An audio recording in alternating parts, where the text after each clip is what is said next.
بسم الله الرحمن الرحيم الحمد لله رب العالمين وصلى الله وسلم وبارك على سيدنا ونبينا محمد وعلى آله وصحبه وسلم. We're going to be looking today chapter of Zakat, and then we'll be closing our term by looking at some closing counsels بإذن ta'ala.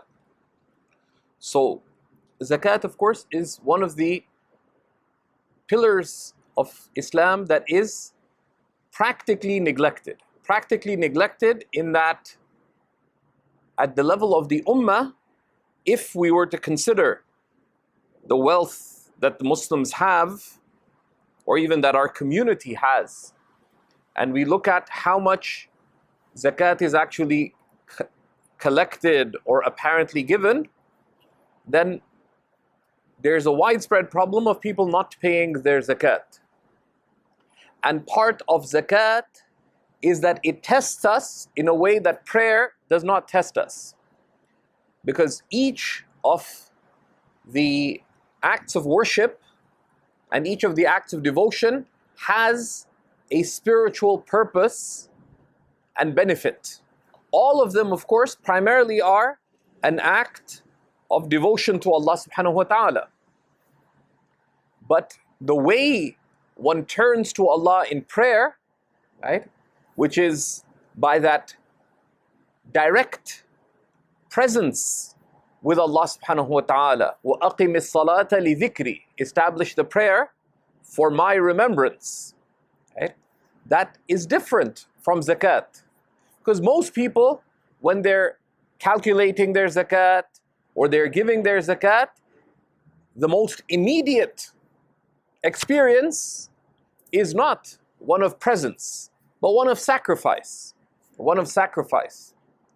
And the very name zakat, right, has the sense of sacrifice, of purifying oneself, cleansing one's wealth. But zakat also has the sense of increase. Right? And these are some of the senses of zakat as the obligatory charity that is given to the poor. Because the human being is created with a natural attachment to their wealth and possessions. Why? Because we are needy. We are needy. And money is a means for us to preserve our worldly interests, right? To attain our desired wants and wishes. So the act of giving up some of that wealth for the sake of others is a test. And that's why the Prophet ﷺ said, وَالصَّدَقَةُ burhan. And charity is proof. It's proof. It's proof of one's trueness to the claim of being a servant of Allah. That not only are you willing to acknowledge Allah and to turn to Allah in devotion, in prayer, but you're also willing to give up this wealth that you have accumulated and that in your own hands would have grown. So charity is a proof of the trueness of one's commitment to submit to Allah. It's also a proof of the trueness of one's concern for others. Because you can say, yes, I care, I watch the news, I say ooh and ah when things happen, I cry when I see all these images of orphans and this and that. But where is the tangible concern? And where is the tangible concern? That is expressed through actions. Right? And one of the actions of tangible concern is to spend for the sake of Allah subhanahu wa ta'ala, as both Allah and His Messenger call us to. And it is out of divine wisdom that He has made it obligatory to give zakat. Because left to our own devices, we might not give enough, or we may give it for other than this devotional act. Now, charity in general is one of the best of acts. So much so that many scholars held that sadaqah, charity, is greater in reward than prayer. Why? Because the benefit of charity reaches others, whereas prayer benefits you yourself. Even though the obligatory prayer is in itself greater in reward than zakat, but each is distinct, right? Because typically one gives zakat once a year. We pray 5 times a day. So the cumulative impact of the prayer is deeper and wider at the personal level. Prayer also has a collective aspect, right? Because if you're praying daily at home, then other people see you pray and they also become devoted to Allah subhanahu wa ta'ala. But voluntary charity as well is one of the greatest ways of seeking the pleasure of Allah subhanahu wa ta'ala. The Prophet ﷺ tells us, for example, that charity given privately, sadaqatu sir, tutfi'u ghadab al-Rabb. Charity given in private or in secret, discreetly, extinguishes divine wrath. Of course, meaning that it expiates for one those sins that would be the means of being susceptible to the punishment of Allah subhanahu wa ta'ala. But zakat itself being obligatory, right,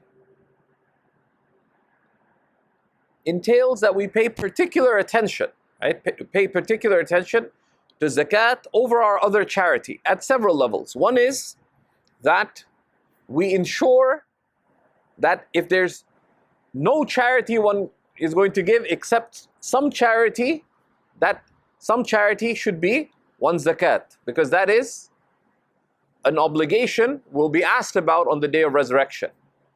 Right? And zakat is so incumbent and such a pillar of Islam that after the time of the Prophet ﷺ, when some of the tribes refused to acknowledge the obligation of zakat, Sayyidina Abu Bakr as-Siddiq, the most gentle of souls, deemed them disbelievers and fought them over it. Right? And fought them over it. And because it is an undeniable integral of our religion. Zakat, however, is a specific type of charity that is given in a specific manner to specific individuals. So zakat has a couple of key conditions, right? Charity in general is a broad area, right? The ulama say that there's broadly 3 types of giving, right? One is anything you spend in the way of Allah, right? Al-infaqu fi sabilillah, spending in the way of Allah. Some of this more general category, if you go to some Indian or Pakistani origin masjids, you can see a box that says lillahi, right? You say, why do you have lillah and sadaqah and zakat? Because the lillah is the general category, right? And that can be used for many things, right? We want to fix the dome of the masjid. That's general giving. We want to, get, decorative things, other secondary matters. That's charity in general, donations, as we could say. But then there is a subcategory which is sadaqah. Right? Sadaqah is charity given to those who are poor or needy. Right? So it's a subset of giving for Allah. Giving for Allah, you can call it, charity, donation. A subset of it is sadaqah, which is given to the poor or needy. And zakat is a subset of what is given to the poor and needy.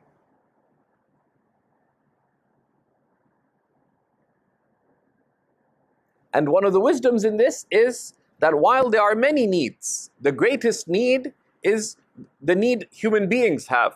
Right? A human being matters more in the sight of Allah. A single human being matters more in the sight of Allah than the Kaaba itself. Right? As we know from the hadith of the Prophet sallallahu alaihi wasallam. So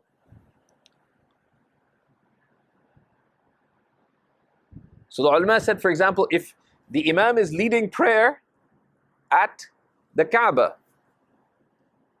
then when the Imam makes dua, which way should they face? Should they face the Kaaba, or should they face those praying? So some of the ulama said, if the people praying are 10 or more, then one should face the people, because it's a large group. But if they're less than that, he should face the Kaaba because of the rights of the Kaaba. But the majority, certainly in the Hanafi madhab, said no. Said لِحُرْمَةِ الْكَعْبَةِ, because the inviolability of the Kaaba. Said no. The inviolability of a single Muslim is greater than the inviolability of the Kaaba. Right? So zakat must be given to, zakat is a subset of charity, so it must be given to the poor or needy. That's understood from zakat being a type of sadaqah. Right? Sadaqah is that which is given to the poor or needy. But then the key verse on zakat, which is from Surah At-Tawbah, verse 60 or 61. There's difference in numbering of Surah At-Tawbah. إِنَّمَا الصَّدَقَاتُ لِلْفُقَرَاءِ. Right? That sadaqah, that the charitable giving, right, is only for, and then it highlights what categories the obligatory sadaqah is for, and certain categories are mentioned. Right? لِلْفُقَرَاءِ وَالْمَسَاكِينِ, to the poor and the needy. And then 8 categories are mentioned. So in itself, sadaqah as a general category is that which is a charity that is for the poor or needy.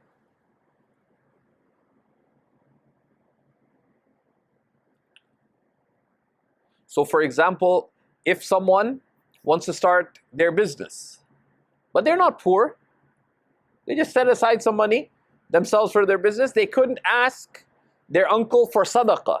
Why? Even they willfully give it, because if you're not eligible for sadaqah, you can't ask for it. Right? Even in the Hanafi school, indirectly, you say, I'm in need, can you help me out? Because being in need implies that you are faqir, you're poor. So you can't say that, right? You can accept money from somebody, you can ask, but you can't make it seem that you're poor unless you're within the category of being faqir. So zakat is being a subset of that, but one needs to be particularly careful. That for zakat, right? First thing is, zakat must be given. Right? Zakat must be given. Why? Because the verse says, إِنَّمَا صَدَقَاتُ لِلْفُقَرَاءِ. Charity is for. And this lam in Arabic is the lam of tamlik, of giving ownership. Right? Right? Inna hada lahu. That, like if you say, this is for them, meaning it is to be given to them, right? And especially in the classical uses of sadaqah. And this is very clear from many other verses of the Quran and hadiths of the Prophet ﷺ too. When Mu'adh ibn Jabal was going to Yemen, the Prophet ﷺ said, you have first to tell them about belief in Allah. If they believe, then tell them about the obligatory prayer. Once they've accepted that, then tell them that Allah has made obligatory upon them a charity, namely zakat, تُؤْخَذْ مِنْ أَغْنِيَائِهِمْ, taking from those of them of financial means, وَتُرَدُّ عَلَى فُقَرَائِهِمْ, and it's given to their poor, right? So this idea of giving is integral to zakat. So you can't just wave a loan and say that was zakat, because you didn't give zakat. Those given zakat must be within the categories recognized, which are, and we'll see these, right? So one has to be careful. So zakat cannot be used for other than an eligible recipient. Zakat can't be used for general causes, as worthy as they may be. There's a modern fatwa that's given, and respected ulama have given it, so one shouldn't be out there condemning, etc. But one should at least be making aware that within mainstream Islamic scholarship, within the four schools, and within the understanding of the Quranic verse throughout the centuries, that zakat can only be given to those categories mentioned in Surah At-Tawbah. Right? Charity, so general giving can be given to anyone, Muslim or non-Muslim. Even sadaqah can be given to a non-Muslim. But zakat, the default of zakat is that zakat is given to Muslims. Right? That's the default. Right? And they made exceptions, because necessity is a different situation. Right? Someone's dying and all that you have is your zakat money, then that's a matter of necessity. It doesn't fall under the normal rules. So the author tells us that zakat is personally obligatory upon every adult Muslim who's morally responsible, who possesses a nisab, the zakatable minimum, at the end of the zakat year, of zakatable wealth above and beyond their debts and their immediate needs. So zakat is due on morally responsible adult Muslims. So in a Muslim country, so zakat is not quite like a tax, right? Because one, it's an act of charity. A Muslim government may collect it, right, to regulate things and for there to be accountability, etc. But it's due upon adult Muslims, so it's not taken from non-Muslims, and it is not due on children. So let's say a child has $50,000 in their bank account. That's their wealth. You can't, the parents can't use it up, etc., because it belongs to the child. But zakat is not due on the child's wealth. It cannot be given on the child's wealth. But then one also needs caution that once a child reaches bulugh, once they hit puberty, now they're Islamically an adult and zakat is due upon them. So that people often make a mistake on that. If one possesses the zakatable minimum, right, the zakatable minimum, which is the nisab, which is, the estimates vary between 85 grams and 88 grams of gold. Some say 90 grams of gold, right? It's a taqdeer, right? The monetary value of that. How much is it right now? In both US and Canadian? It's been around $5,000 up and down. Right? Whoever possessing a nisab, the zakatable minimum, at the end of their zakat year. So the first time they possess the zakatable minimum, their zakat year starts. And zakat is due on what they possess at the end of the zakat year. So let's say Sister Zubaydah started her business. She borrowed some money from Uncle Jamil, borrowed $10,000 and said, you know what? All these people are getting these wireless headphones. I'm going to launch a campaign that Bluetooth will fry your brains. So she has this campaign, don't fry your brains, use wired earphones. So she had this business idea, right? Don'tfryyourbrains.com. Okay, so she borrowed $10,000. And the campaign started really well. So now she borrowed some money, but she sold off all her jewelry. She has nothing. Right? All she had was, she began with a $10,000 debt. Now, as soon as she got the zakatable minimum in her possession, right, which is the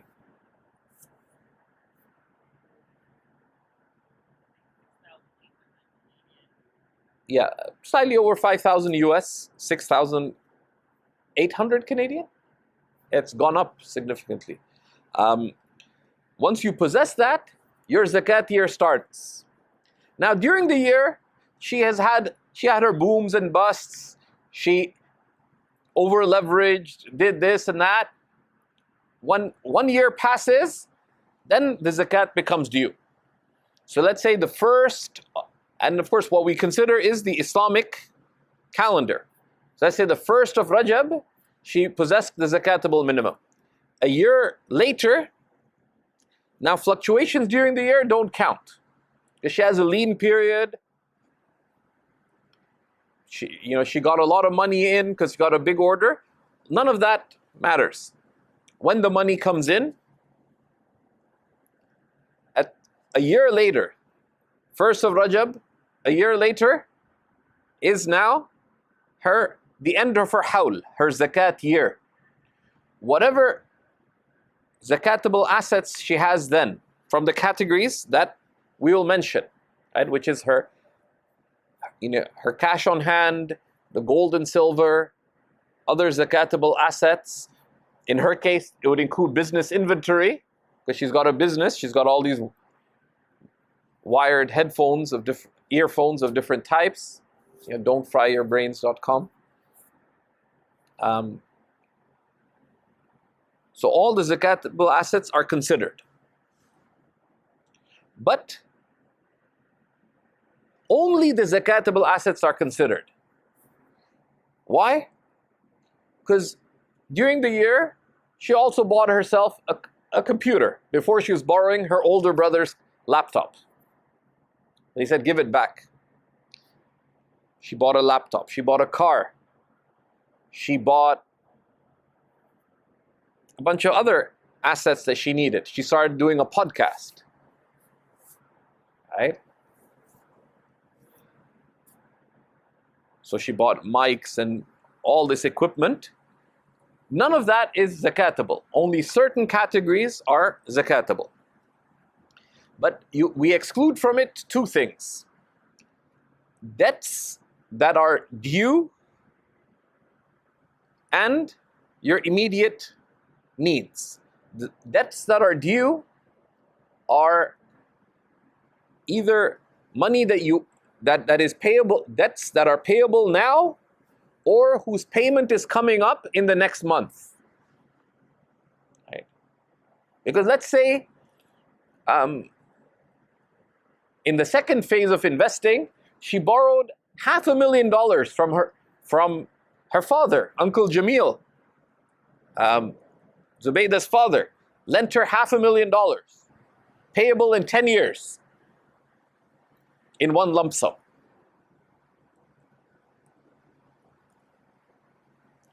If she were to exclude that from her zakat, she'd never have to pay zakat. Correct? So what would be due is any debts that she needs to pay now, or any debts that are due in the upcoming month. Now, if you have big payments due in slightly after a month, if it would cause you hardship, you could exclude those. Like if, let's say, someone's zakat becomes due at the beginning of August, they have to pay for their university end of September. That's more than a month away. However, they have money set aside and they have to make a huge payment to, for their university education. So you could exclude that. Right? Someone has an operation not covered by health insurance, whatever, but in 2.5 months' time. So you could exclude that because that's also a personal need.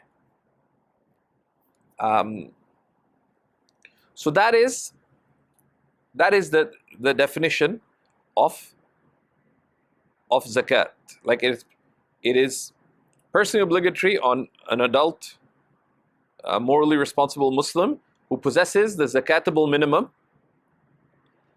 for a zakat year. The only consideration of possessing it is once you get that amount in for the first time, your zakat year starts, it is due only right at the end. So let's say midnight on the eve of, or right before the 1st of Rajab begins, Zubayda's friend, Sister Hiba, decided to buy $60,000 worth of wholesale items from don'tfryyourbrains.com. Suddenly there's this huge influx of money. She's made this huge sale. Would zakat be due on it? Yes. Because she earned it. Like zakat is like a spot concept. When your zakat becomes due, what do you possess? Let's say the same day, so Zubaydah tells her father, I made this huge sale. So her father says, my dear daughter, I'm so proud of you. I was going to keep this for your inheritance, but here is $250,000. He gives it, and she's like, oh, if you only gave it a day later. Why? Because he gave it literally 5 minutes before 1st of Rajab comes in. Zakat would be due on it because she possesses. Zakat is a spot concept. When the zakat is due, what did you possess? Right? What did you put? That's something that a lot of people aren't aware of. But our attitude towards giving zakat shouldn't be like the way we pay a tax, because this is taqarrub ila Allah. One is drawing closer to Allah subhanahu wa ta'ala. Right?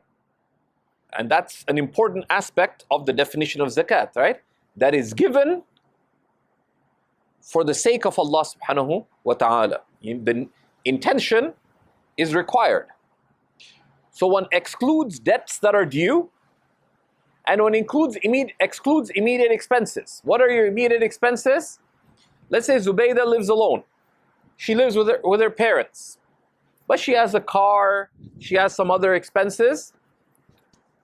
How much do you think someone would need on a monthly basis if they're just living on their own, or living with their parents? Roughly. Just ballpark figure. Let's just say, she needs $1,500 a month, right? That's her living expenses. So she would exclude that. That's her haja asliya. What are her upcoming month's expenses? Someone else may have $5,000, $6,000, $7,000 because they have to pay rent and they have, many other expenses. So that's the upcoming expenses. right? And zakat is not due on any personal belongings that are not from the zakatable categories. You say, well, Zubaydah has 46 jilbabs. Is zakat due on them because past a certain number? No. Zubayr owns 22 Yemeni shawls. Unless he intends trade in them, zakat is not due on those.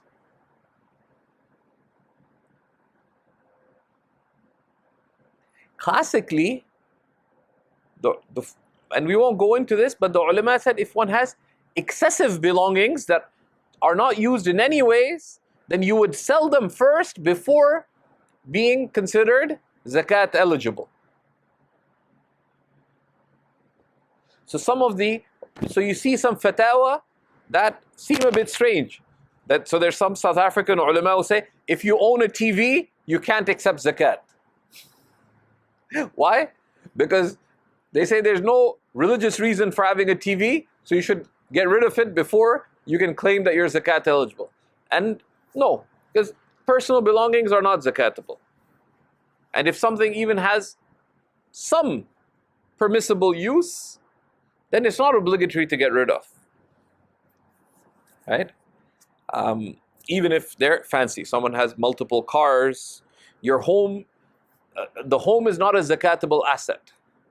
Even if someone has multiple homes, unless they are specifically trading their homes, right? They're just a trader. They buy houses for the purpose of trade and sell them. So let's say at the end of the first of Rajab, Zubaydah has $43,000 in zakatable assets. She can deduct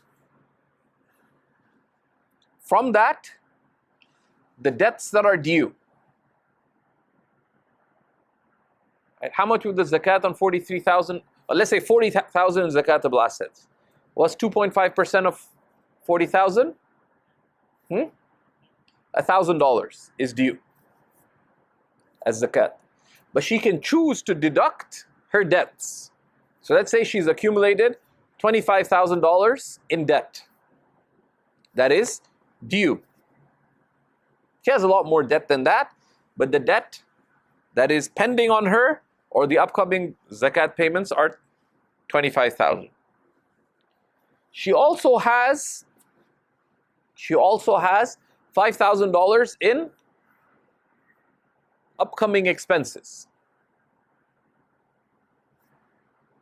Because once she started earning, she's now supporting her parents. And then her brother said, what about me? So she said, you too. So she's taken on $5,000 in upcoming expenses. So though her gross zakatable amount was 40,000, she can deduct her debts, 25,000, and she can deduct her upcoming expenses, let's say $5,000. So her net zakatable amount would be 20,000. So only $500 would be due in zakat.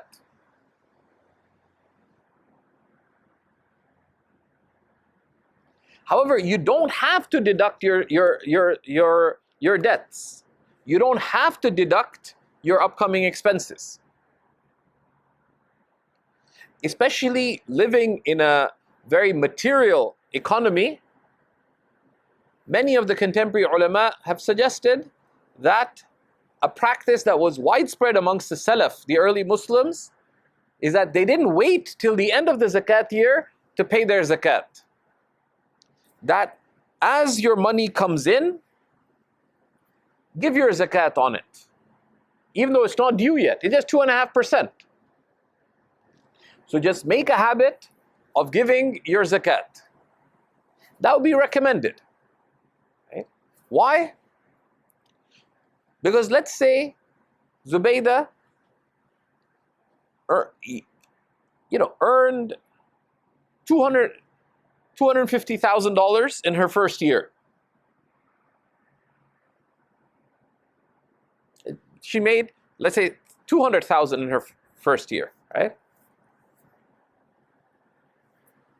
Gross income. How much is the zakat on that?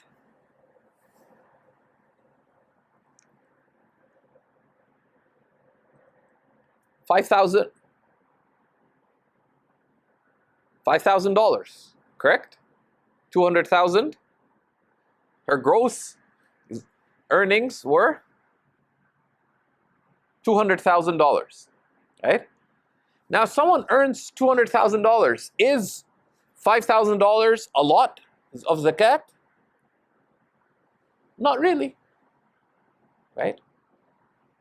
You'll be paying significantly more in tax, right?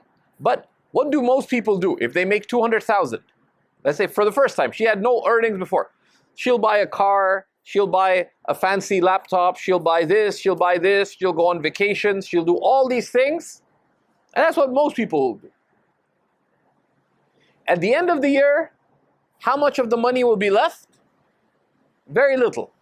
And the sad reality is that most people who earn a lot spend a lot. And so how much of it would be left for the poor? Let's say rather than the 200,000, at the end of the year, she only has $20,000 of zakatable assets, if that. A lot of people also, they don't keep, as they earn, they invest their earnings. They invest their earnings. So how much liquidity do they keep? Very little. So she might end up with no zakatable income, right? That she has a financial planner, her younger brother,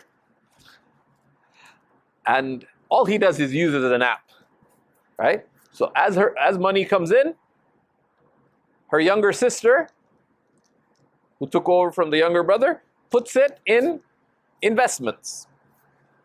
So she has no zakatable income, which is why a lot of the ulama say that as you earn, just give it just 2.5%. It is an act of drawing closer to Allah subhanahu wa ta'ala. It is an expression of your iman. It's an expression of your Islam, of your submission. It's an expression of your concern for others. None of you truly believes. None of you perfects their faith until they wish for others of the good that they wish for themselves. And all the spiritual benefits of zakat, right? So this is one of the things that one can do. It is recommended. It's not required. That as you earn, give your zakat, and if it's more, it counts as charity. If it's more, it counts as charity. Right? Many of the Sahaba had to be told to give less. Right? Sayyidina Sa'ad wanted to give away all his wealth. The Prophet said no. He said, what about 2/3? What about a half? Until the Prophet negotiated him down to 1/3. And Sayyidina Sa'ad wouldn't have budged below 1/3, so the Prophet said, "Ath-thuluth wa-thuluthu kathir." 1/3 and 1/3 is a lot. Right? And that has to do with some of our, what we call your eternal financial planning. Right? That how are you doing financial planning for the akhirah? Right? That this is what I'm earning. How do I direct my monthly earnings in the ways most pleasing to Allah subhanahu wa ta'ala? So there's a few options, right? One is you can give zakat as you earn. It'll end up being more. And then end of the year, you just confirm. Right? You confirm that you've for sure given more. You've given at least as much as what would have been minimally due upon you. Yes, alhamdulillah. If it requires some adjustment, make the extra payment. Because zakat is also due, for example, on one's jewelry, etc. And we'll look at these categories one by one, right? In some of the fiqh books, they go into the zakat that is due on cattle. Now, if you do have a herd of cattle, go and consult someone learned about whether you have enough cattle for zakat to be due on. I'm still intrigued because years ago, I think it's probably year 2002, someone, and the question was submitted from Eastern Mongolia. So it's from a place where they could have had, or some, like one of the, there's great, that I have a herd of, he listed a whole bunch of animals. What is the zakat due on it?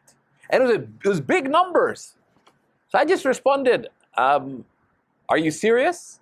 So, wa alaikum assalam, pray that are you serious? Never responded back. I just figured that if it's just a theoretical question, I'm going to save myself some time, right? Because it would require quite a bit of calculation.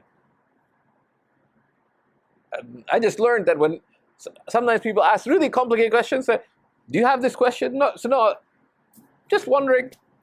Then, But I felt a little bit guilty because what if it were a true question? But they're responsible. So, but zakat is due on money, whatever form it's in, number one. On gold and silver, whatever form it is in. In the Hanafi school, zakat is due on gold and silver, even on the jewelry that a woman uses. Right? And there's difference of opinion in this between the Hanafis and the Shafi'is, for example, because the Shafi'is allowed excluding the jewelry that a woman wears, even if it is occasionally, like for weddings and so on. But in the Hanafi school, any jewelry that a woman possesses, even what she wears regularly or on occasions, zakat is due on the weight value of the gold and silver of the jewelry, not on the market value of those items, but rather on the weight value of the gold and silver in the jewelry or other belongings that have gold and silver in them. Zubayda's great-grandfather fought with Tipu Sultan against the British in Southeast India. So he inherited a sword and shield that have gold and silver. So Zubaydah has it on her wall. All you have to do is to get it appraised once, right? And just find out a reliable Muslim jeweler if they're available. One takes one's gold and silver and gets it appraised. Or you can just make an estimate, right? You have a weighing scale, you estimate how much, this is 100% gold, this is, something else is, you don't know. You got these gold bangles. Your mother says, but, the inside is not gold, so it's only 50% gold. So, okay, so you just make, because when you can't be certain, a reasonable estimate is enough. So you weigh it, how much gold is there, and how much silver is there, and you calculate the value. Then each year, you have this many grams of gold, this many grams of silver, and then you look at, when you calculate your nisab, you make the calculation. And it is part of the human temperament that Allah has created a natural inclination towards gold and silver in most people, not all people. So people hoard gold particularly. And many cultures. There's countries, if you just want to read about how much gold there is in private wealth, in India, for example, it's mind-boggling. Right? And there's entire temples that have more than $1 billion worth of gold in the temple. There's temples made of gold, and that's just their version of sadaqah. People gave a little bit of their gold to the temple, and this whole temple is built. Now that's all, you know, not our way, but this is a natural tendency. And Allah subhanahu wa ta'ala castigates those who yaknizuna dhahaba wal fidda, who bury, meaning hoard and bury gold and silver, right? Meaning that they don't give its zakat on it. And the zakat preserves one's wealth, protects it, increases it, and blesses it. So this is something that, and again, but if someone finds it difficult, right? Someone has, and this happens in some, someone has a lot of gold, of course you don't give it from the gold itself, right? You calculate all your zakatable wealth together, and you give it, you can give it in cash. You can give it in cash. You can also give it in kind. The first laptop I own was from a computer store in Amman. I felt really guilty about it because they opened this place called Mecca Mall. So I thought, a mall called Mecca Mall sounds like it'll be something, religious people could go to.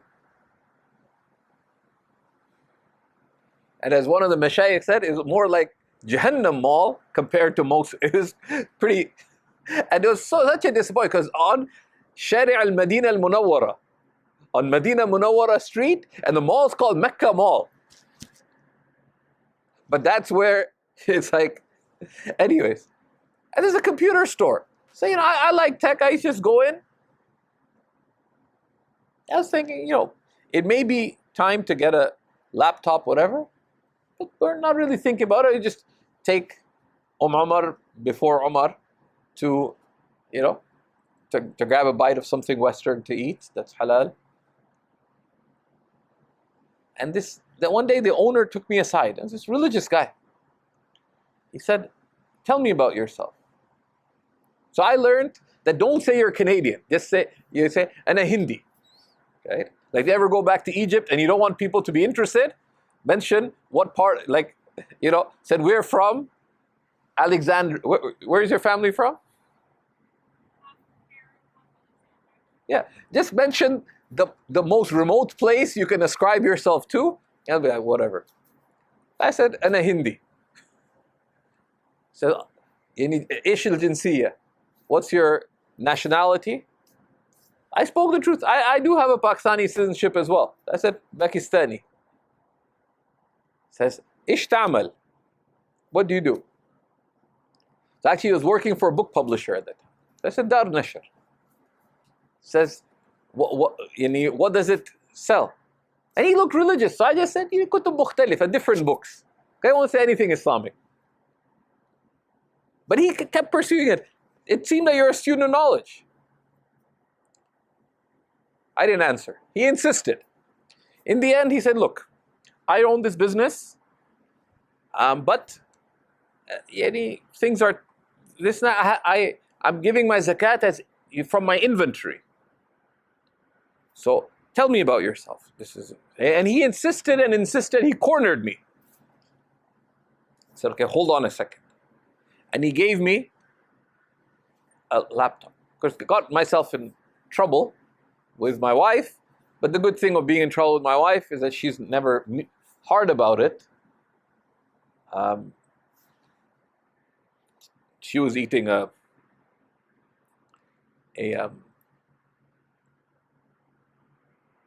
some dessert, anyways. Okay, she looked at me and said, "Where do you pay for that from?" I told her story. She just shook her head because I have a way of walking into this kind of trouble. But you can give your zakat in kind as well, but at the present market value of something, not of what you bought it for, right? So let's say you bought, but it's recommended to give it in a way that is beneficial to the poor, right? Because let's say you accidentally ordered, you wanted to get a saw for some reason. You accidentally ordered 25 and you spent, how much would a saw be? $40? You spent $1,000 on saws. So you kept 4. You gave $900 worth of saws as your zakat. Now, unless you find a poor person who really needs a saw, okay, that's probably not the best way of giving your zakat. But you could do it. So Sister Zubaydah, who started don'tfryyourbrains.com for selling wired earphones, she could give earphones, but at their present market value as her zakat payment. But it's probably better to give it in a way that's of benefit to the poor. Right? So, of course, what is due is 2.5% of your zakatable assets. So that's gold and silver. Business inventory is zakatable. Right? So your business possessions are not zakatable. So Zubaydah decided that she realized she's an amazing salesperson, so she started a podcast called Don't Fry Your Brains, the podcast. Right? So she bought $10,000 worth of digital media. That's not zakatable, because that's a business asset. But the business inventory, meaning what you are going to be selling, zakat is due on that at present market value. And one of the wisdoms of that is it also promotes efficiency, that you don't just hoard up, because it can be an excuse. Rather than keep money in cash, a businessman could just say, just buy inventory instead. That's why I don't pay zakat. Right? But you could delay paying on your business inventory as you make the sales. So if you have, and the practical thing is that if you have a business, you should learn about how to run your business in a Sharia compliant manner. And that includes making sure that your contracts are Sharia compliant, your practices are in accordance with the limits of Allah subhanahu wa ta'ala, that you have, that you understand what are the key values that can make your work pleasing to Allah subhanahu wa ta'ala. So you need to understand about contractual law, etc. Any limits of Allah relating to your field of work. Right? And finally, you need to understand how to pay zakat, not just in general, but if you have inventory, on your inventory. And a lot of people err in that. And having a business is something that, it's one of the things that Allah subhanahu wa ta'ala has mentioned as being one of the tremendous favors of Allah subhanahu wa ta'ala, specifically upon Quraysh, but generally upon human beings. لِإِلَافِ قُرَيْشِ إِلَافِهِمْ رِحْلَةَ الشِّتَاءِ وَالصَّيْفِ. Right? Allah's favor, great favor of concern. Right? For Quraysh, by which He took care of them and protected them, the journey of the winter and the journey of the summer. And it's not the journey itself that is the divine favor, but what resulted from the journey, which is their trade, right? Their trade. And this is one of the ways that many of the ulama, etc., had their financial independence or semi-independence, that they also traded. Abu Hanifa, for example,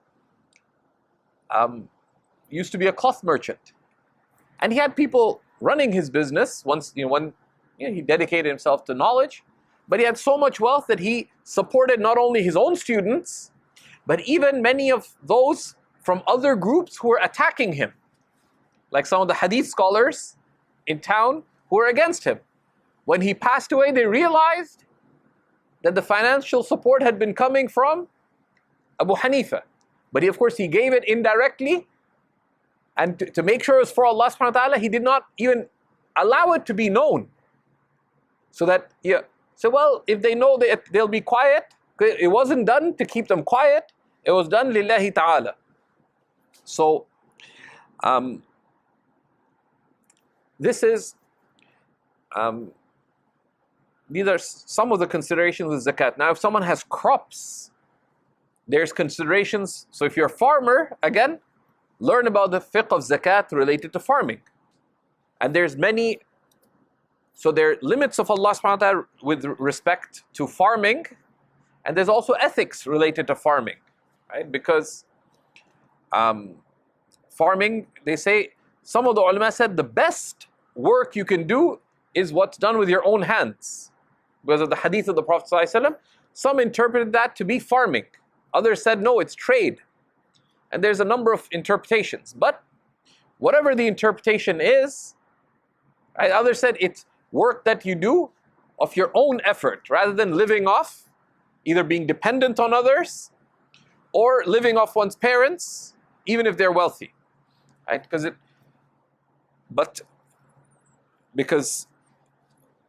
the crops that grow, either 10% or 5% is due, depending on how the crop is watered and cultivated, right?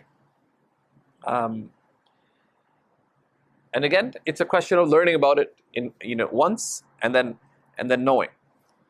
One of the questions that is not generally in a short text, but that we can just touch upon, is that zakat is a question that causes a lot of commotion and confusion, which is, what about zakat on stocks and investments? Right? Zakat on stocks and investments. And in general, an investment, you don't pay zakat on, except on the returns on the investment. Right? An investment, a zakat is not due on the investment itself. But when you get returns on the investment, zakat is due on those returns, like other material wealth that you have. Right? Now, stocks, therefore, zakat would not be due on stocks unless you buy them as though you were just a trader. You're simply trading in zakat, in stocks. You buy and sell stocks, then it would be zakatable, and in that case, you would look at the fiqh related to that. But again, the underlying principle that anything a Muslim enters into, before they enter into it, they should find out what are the limits of Allah subhanahu wa ta'ala regarding it. So if you want to get involved in the stock market, right, learn what are the limits of Allah subhanahu wa ta'ala with respect to investment in general, and investing in stocks in specific, and then how would one calculate zakat on those? And there's a range of opinions related to that. Many people make the error, they say, well, just to be safe, I'll pay zakat on all my stocks, and that actually becomes financially untenable. I know people who've done that, and then they don't pay their zakat, because as they get older, their stock portfolio gets much, much bigger. It will entail in some of these people that they'd have to pay more in zakat each year than they earn each year, which is ridiculous, right? Which is not tenable, and that just we have a zakat calculator at Seekers, and we also have an on-demand course that explains out giving zakat, which you can look at bi'idhnillahi ta'ala. Last thing is, who can zakat be given to? Right? The underlying condition generally is that zakat is given to someone who is zakat eligible, meaning they have their net zakatable wealth is below the nisab. Their net zakatable wealth is below the nisab, below the zakatable minimum. And that is a person who's considered a faqir in Islamic law. A faqir, someone poor, someone who's legally poor, is someone who does not possess the zakatable minimum above and beyond their debts, and their upcoming expenses. A more intense state than being poor is being needy, the miskeen. And the needy person is the one who can't make ends meet. Because a poor person could make ends meet, but things are very tight. Right? Things are very tight. So you help them out, because that helps them then get out of poverty. Okay? But the needy person, the miskeen, is the one who can't make ends meet. Okay? The third category is the zakat collectors, the amilina alayha. The more cautious opinion is that this category is only for the state. It's only for the state. Because otherwise, let's say Zubayda's business failed. Because studies showed conclusively that Bluetooth does not fry your brains.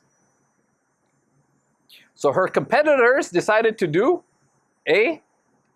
instead of don't fry your brain, it says it don't fry your brains.com. That Bluetooth headphones don't fry your brains. And did a counter-advertising campaign, and they sank her. So Zubaydah, being entrepreneur, says, you know what, I'm going to start a zakat agency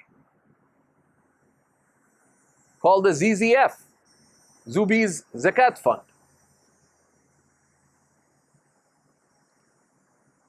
And what happens? Says, look, I'm a zakat collector. I'll take 12% of what I collect. So I just have to collect this much, 12%. I'm the collector, I'll take it. Right? But then you don't have accountability. Right? So this category is only for the state. There are opinions to the contrary. And some of the fuqaha put a criterion that, given that they're, depending how you count the categories, 8 categories, that up to 12.5%, or 7 categories, you can give 1/7, and that's just to put a criterion. Some allowed it for national organizations, not for individuals. So there is khilaf in that. Don't be hasty to condemn. Right? Also, of the active categories is the one in debt. Right? The one in debt you can give zakat to, particularly for someone whose debts are due. Right? So if you have a nephew, for example, who has student debt, for example, you can give zakat to help people clear their student debts or other debts that they have. And that's one of the great ways you can give zakat. Then a category that is often misinterpreted is fi sabilillah, in the way of Allah. And this category is anyone who is zakat eligible, who is in the way of Allah.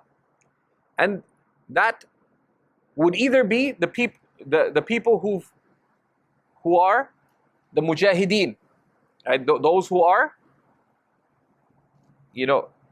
engaging in legitimate jihad, and they won't have money. Or it would include those who went on Hajj and are cut off from their wealth.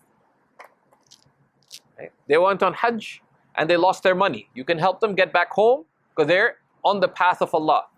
But anyone who's dedicated themselves to serving for the sake of Allah, that individual is eligible for zakat, right? On condition of being zakat eligible otherwise. But fi sabilillah does not encompass all ways of good, because otherwise the Quranic verse would not make sense, right? If Sister Hiba, if I said you can only give these earphones to anyone whatsoever, would that command make sense? You can only give it to anyone whatsoever. Why? Yeah, because when you say only give it, it's a specification. And anyone whatsoever doesn't fit. So innama sadaqat, right? That the charity is only to be given to, and then you say individual categories, and then fi sabilillah, to any way of good. It would make the other categories redundant, but also would make the first part of the verse not make sense. And some people quote that from the Hanafi school, that so and so said, it is kul subul al khair, all the ways of good. But the same author, Imam al-Kasani, who mentioned that, said that the shared condition between all the categories is that it must be someone who's below the zakat threshold, who's poor. And number two, that transfer of ownership is required. You can't transfer ownership to a building, for example. So you can't build a mosque with it. You can't build, you can't use it for other than giving to individuals who are zakat eligible. Okay?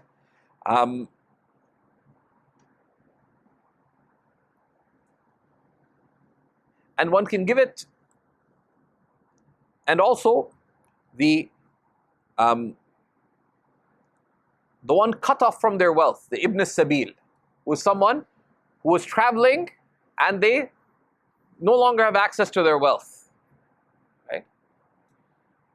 But you have to be careful about those people in our time. Someone comes and says, I don't have access to my wealth. You don't have an ATM card? No. But it can happen. It can happen.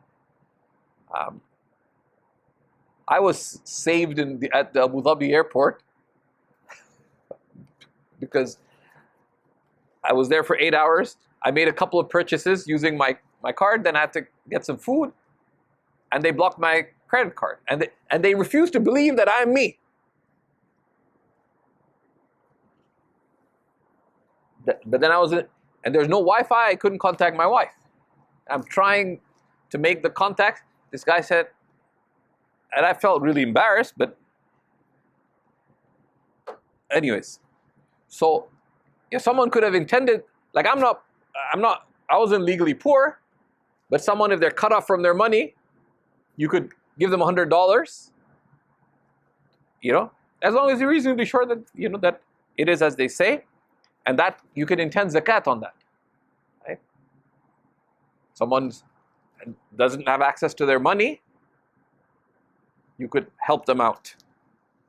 You cannot give zakat to your immediate family, meaning not to your parents, your children, or your spouse. These are the parents, children, spouse. You can give zakat to siblings and to relatives, right? In general, giving zakat to non-immediate family other than parents, children, and spouse is better than giving it to strangers. Giving zakat locally is better than giving zakat overseas, unless those overseas are in greater need.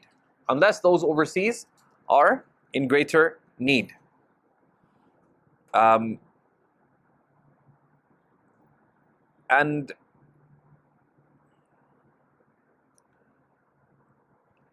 it is sufficient in giving zakat to be reasonably sure that the person is zakat eligible,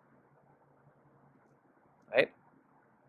And one sign of them being eligible is that they asked, right? They said, can you give me zakat? You can assume that they're zakat eligible. If you're giving large amounts, you should confirm.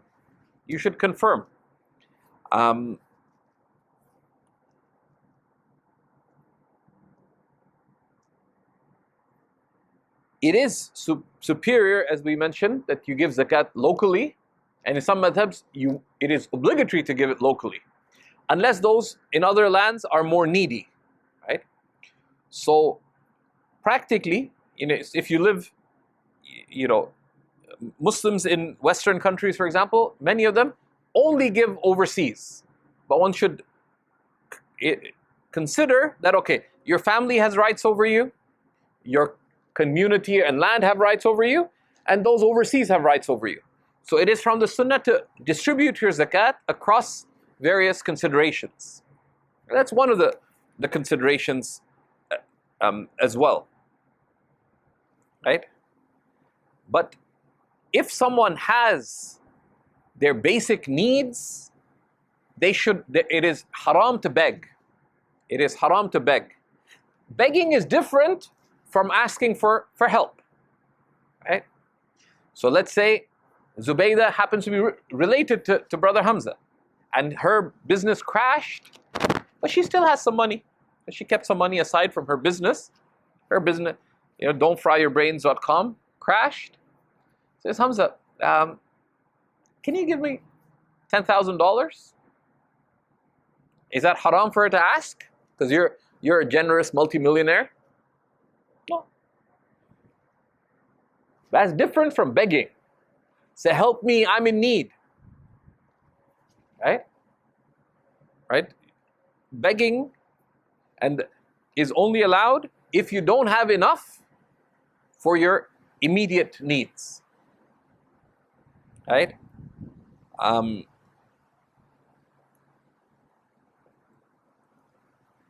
So that's just a very brief introduction to the main points related to zakat. We ask Allah subhanahu wa ta'ala that He grant us deeper understanding. Zakat requires further consideration. We would recommend, we have an on-demand course related to zakat where we looked at it over a number of sessions, both the legal dimensions and the spiritual dimensions. And it's also good practically to your first time one is giving it, etc., or one decide, okay, let me make sure I'm giving it correctly. First time to actively consult so that one figures out how one's doing it correctly. And once one learns, then unless things change, then one knows how one's doing it. It's like anything, to get coached, okay, I'm doing this correctly. Then after that, only if things change significantly would one need to. So Zubaydah left the business and became a farmer. She became an organic farmer.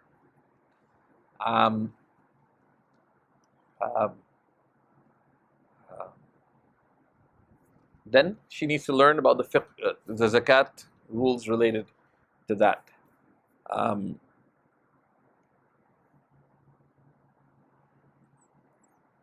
So if those of you who've been attending regularly, one of the keys to retaining knowledge is review, right? Is review. And also one of the most practical ways of review is review not just knowledge, but review practice, right? That as you review, like you review the rulings of purification, wudu, am I doing wudu in this way? And then, are there things that arise in my day-to-day, whether daily or sometimes on and off, that I'm not very clear about? Okay, that I'm in a rush.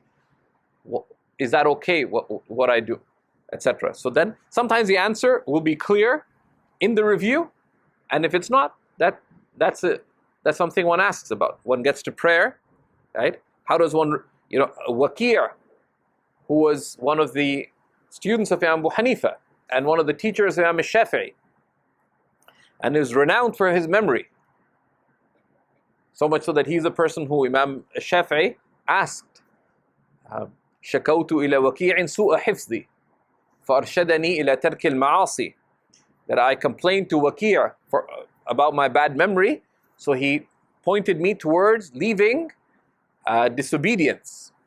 فإن علم الله نور فإن علم نور ونور الله لا يهدى لعاصي, because light, because the divine knowledge is a light, and this light is not gifted to the sinner, to the disobedient. Of course, Imam Shafi'i was not in a state of sin. He is someone who said, I have never lied in my life, right? And he said, like, a noble person does not disobey their Lord, right? And he was known even from childhood for his uprightness and honor. Because isyan, right, is obedience has levels. There's to obey in the obligatory, the recommended, the proper manners. These are all degrees of obedience. And disobedience, there's the disobedience of sin, of the disliked, of the improper, of leaving adab, of leaving consciousness of Allah. These are all degrees of disobedience. Right? The one who is obeying heedlessly, they're disobedience disobedient in the quality of their obedience. So Imam Waqi' said that we used to rely كنا نستعين على حفظ أحاديث رسول الله صلى الله عليه وسلم بالعمل بها. We used to rely in memorizing the hadith of the Messenger of Allah صلى الله عليه وسلم upon acting upon them. That by acting upon the hadith, we used to memorize the hadith of Rasulullah sallallahu alaihi wasallam, right? So that's one of the aspects that, when we review each of the chapters, say, okay, how does this relate to my life? Now, some chapters you say, well, have you made tayammum often? Right? Have you? Ever? Once or twice. Have you made tayammum? Ever? Okay. After class, just go and do a practice tayammum anyway. عملا بالعلم لله تعالى. Right? There's topsoil here. You can use a stone too, by the way. So, but practically, say, okay, is it conceivably possible that you could be in a situation where it happens reasonably? Right? Do you have a herd of sheep anywhere? No. Right? So if you don't have plans for something, say, well, not right now. Right? But at least you understand it well enough. So let's say, you decide to spend 2 years overseas, and they ask you to teach you, and there's a whole bunch of villagers who come, and it happens. One of my friends went to teach in Hyderabad unexpectedly, and no kidding, some farmers showed up. And not like, they had land holdings, so they had all these questions. So he didn't know all the rulings off the top of his head, but he understood them well enough that he could, based on his understanding, he could quickly review and tell them correctly. So that's how, and of course we prioritize the things that relate to our actions. Right? So that's one of the ways that we review bi'idhnillahi ta'ala. And then from next week, bi'idhnillahi ta'ala, we'll be starting on Sundays, Shaykh Yusuf and myself, we'll be covering a complete text in Hanafi fiqh from beginning to end, the Mukhtasar fi Am al-Quduri. It'll take 1 year. We'll be breaking it down to 4 parts. The section on worship, then the section on family law, then commercial law, then the remaining chapters. And so it'll consolidate what we've covered, but inshallah, look at it any more deeply. Those of you who know Arabic, you can follow along with the Arabic text, etc. We'll give you all the details. We'll have all the details ready this week in time for the starting the session. The first class will be introduction to the author, the text, etc. How to benefit from the text, bi'idhnillahi ta'ala. And with that, we'll be covering the Mukhtasar of Sahih al-Bukhari, which is a 290 plus hadith, mega abridgment of the Sahih of al-Bukhari. But the idea is to have an introduction to prophetic teachings. And it's by a very blessed Imam of Islam, Imam Ibn Abi Jamrah, who really tried to capture the soul of the hadiths in Sahih al-Bukhari. It's a great, great scholar, and it used to be and remains actively taught in many lands, and that's why there are many commentaries on this work, including by the author himself. But we look at, many of the, what is the guidance understood from these hadiths according to the great scholars of Islam, bi'idhnillahi ta'ala. So that'll be Sundays from 1:30 till 4 p.m. بإذن الله تعالى. وصلى الله على سيدنا ونبينا محمد وعلى آله وصحبه وسلم. لا إله إلا الله محمد رسول الله.